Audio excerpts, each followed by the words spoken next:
Congresso Nacional do PSB movimentou parte da esquerda brasileira. O prefeito do Recife, João Campos, foi anunciado como o novo presidente do partido. A deputada Tabata Amaral assume como a vice-presidente de comunicação do Diretório Nacional da Legenda.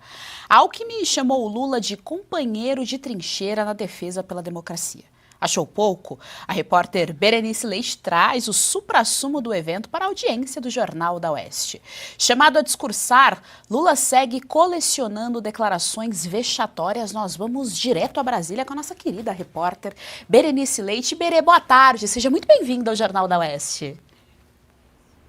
Boa tarde, Geise. Boa tarde a todos que nos acompanham aqui no Jornal da Oeste. Uma excelente semana que está só começando e a gente traz a repercussão desse evento que ocorreu aqui na capital federal, a convenção do PSB, que é o partido de Geraldo Alckmin, vice-presidente da República, onde foi nomeado para presidente, no caso do partido, o filho do ex-governador Eduardo Campos, atual prefeito de Recife, João Campos, como você bem disse. É claro que nós acompanhamos, teve discurso tanto do presidente Lula quanto do vice, e na oportunidade o João Campos, que assume agora a presidência do partido, deixou claro que faz muito gosto de que tenhamos aí uma dobradinha em 2026, ou seja, que Lula e Alckmin, essa dupla que segundo ele deu certo, que eles tentem a reeleição em 2026. A gente pegou inclusive uma aspas aqui do presidente Lula que disse o seguinte, abre aspas então: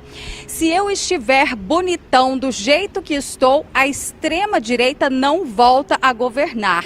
Ignorando inclusive recentes pesquisas, onde nós mostramos até mesmo aqui na revista Oeste, a última pesquisa Atlas Intel mostra que Lula tem uma rejeição de mais de 50%, ou seja, mais de 50% das pessoas que foram ouvidas não o reelegeriam, não votariam nele em 2026. E ainda no âmbito das eleições para 2026, outra fala que chamou a atenção do presidente foi a preocupação em eleger senadores de esquerda, ou seja, Lula sabe o quanto é importante que a esquerda mantenha ali seus aliados para que impeachments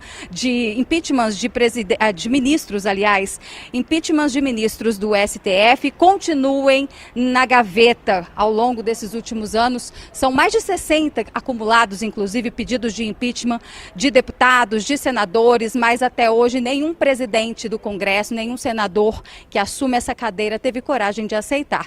Vamos acompanhar então a fala do presidente Lula.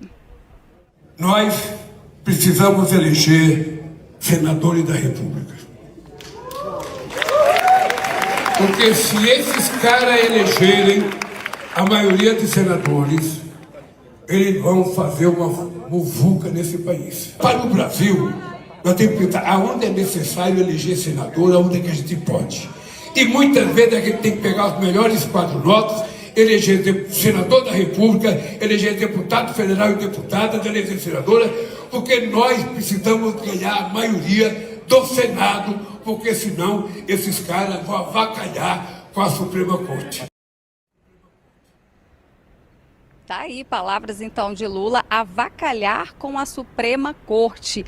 O que será que ele quis dizer com isso, né? O pessoal do chat já deve estar até comentando aí, inclusive. Mas olha, não ficou só nisso. A gente também separou aqui outros trechos interessantes. Quem participou desse evento, como eu disse, foi aqui na capital federal, foi o presidente da Câmara, Hugo Mota. E Lula se mostrou muito simpático a Hugo Mota. Disse, inclusive, que ele é uma novidade na política brasileira. A gente sabe que, neste momento, o Congresso Nacional e o Planalto aqui estão no embate na questão do IOF, né? O Imposto sobre Operações Financeiras. O governo Lula quer mais impostos e o Congresso Nacional tenta segurar. E ainda em relação a isso, Hugo Mota estava lá presente e Lula disse o seguinte, olhando para ele, que ele vai ser bem tratado pelos partidos de esquerda. Interessante, né, Geise? Mais um ponto de interrogação que fica na nossa cabeça. O que será que ele quis dizer com isso? Será bem tratado de que forma? É uma excelente pergunta, Berê. Berê, muito obrigada pelas informações. Até daqui a pouquinho aqui no nosso Jornal da Oeste. E olha só, para reverberar todas as notícias do dia, claro, nós temos o melhor time de comentaristas hoje, Dia das Damas, segunda-feira das Damas aqui no Jornal da Oeste. Começando pela nossa queridíssima Fabi Barroso, hoje conosco. Fabi, boa tarde, seja muito bem-vinda ao Jornal da Oeste. Boa tarde, Geisiane. Boa tarde, Josi. Hoje é nosso dia, né? Já chega aqui na segunda-feira, deixando todo mundo bem esperto de que a mulherada tá demais e a semana promete. Embora o Congresso Nacional, né, deram um de fujão na primeira semana de junho, que é mês de quadrilha, né, eles escaparam, mas a gente vai ter muito trabalho para falar deles e dos demais assuntos. É isso aí, mês de quadrilha, lembrando a fala do próprio petista, né? E a nossa queridíssima Josiane Reis conosco. Boa tarde, Josi. Seja muito bem-vinda ao Jornal da Oeste. Boa tarde, Geis. Boa tarde, Fabi. Boa tarde a todos que nos acompanham de casa. Muito bem lembrado, né? Junho, início da quadrilha, tudo a ver. E pelo visto, né, promete ser o mês daquele na política brasileira. Josi, então vamos lá, né? A gente tem aí bastante fala do Lula. O Lula falou tanta coisa esse final de semana que a gente quase que se perde ali. Mas vamos começar pelo Senado. A gente já entendeu que o mote da eleição de 2026 é Senado, porque a direita também vem falando a mesma coisa e cada um pelos seus motivos, né? A direita em decorrência do impeachment do Alexandre de Moraes, né? E dos abusos todos de autoridade do judiciário. A esquerda, aparentemente, pelo conluio. Eu acho que a fala do Lula demonstra bem que existe ali uma amizade bastante estreita entre petistas e a Suprema Corte, uma vez que ele acha que, se o Senado for mais conservador, o STF será avacalhado. Pois é, Geis, qual seria o sentido da palavra avacalhar, né? Porque quando a gente usa esse termo, geralmente num sentido mais superficial ou chulo da palavra, avacalhar significa estragar os planos, né? Estragar a coisa, estragar o que estava acontecendo, tipo uma pisada na bola, né? E aí, azedando a coisa. E aí a gente começa a pensar poxa, o que não é para ser estragado? Então, quer dizer que do jeito que tá, a esquerda está sendo favorecida, está sendo ajudada, está obtendo vantagens com a nossa Suprema Corte, independente, né, imparcial, né? Muito lindo isso na teoria.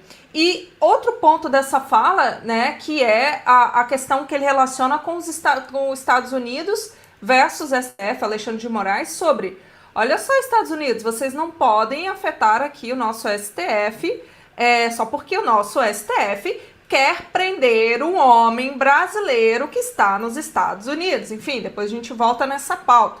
Agora, por que o governo está tão agradável, está tão confortável com o STF que nitidamente, né, através de suas frases prontas como perdeu o Mané, missão dada, missão cumprida, vamos vencer o bolsonarismo. Então, óbvio que eles estão confortáveis. E aí, a preocupação deles é manter do jeito que tá, não é combater injustiças ou ilegalidade. E aí, nesse ponto, a gente sabe que a direita tá totalmente mais esclarecida no sentido de combater a ilegalidade. E a esquerda quer manter do jeito que está, até porque parece que tá muito favorável para ela, né?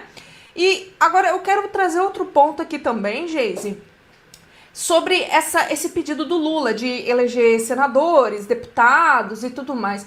Aí eu começo aqui a lembrar das eleições de 2024.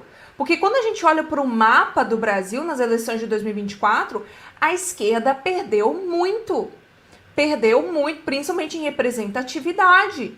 Em relação a partidos, em relação no caso ali, os prefeitos, vereadores. A esquerda está perdendo espaço ali com seus caciques. Então, assim, isso é uma preocupação muito grave para a esquerda. Lula deu essa chamada ainda de forma superficial, porque o problema é muito mais grave, tá? E por que eu falo isso? Porque para a direita, para 2026, para, né, fazer esse trabalho de apresentação com o intuito de trazer legalidade e justiça para o país, que isso não é uma vingança pessoal, querer fazer impeachment no STF, e sim trazer justiça, o que a gente tem? A gente tem muita, como é que eu vou dizer, um arcabouço muito forte.